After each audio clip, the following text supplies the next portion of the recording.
حضرت عائشہ صدیقہ کہتی ہیں حضور صلی اللہ علیہ وسلم رات کو نماز کی نیت باندھتے تو ایک ہی آیت پڑھتے رہتے ساری رات، ایک ہی آیت ساری رات پڑھتے رہتے اور روتے رہتے تھے۔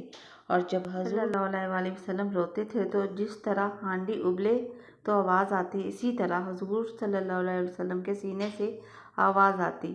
جبیر بن محطم کہتے ہیں کہ میں قیدیوں کے بارے میں بات کرنے آیا حضور سے، نبی پاک مغرب کی جماعت کرا رہے تھے۔ جب میں مدینے پہنچا تو مسجد نبوی کے باہر کھڑا ہوا۔ جب میں نے نبی کی تلاوت سنی تو بس میں تو بات کرنے آیا تھا، مجھ پر تو بجلیاں گر گئیں۔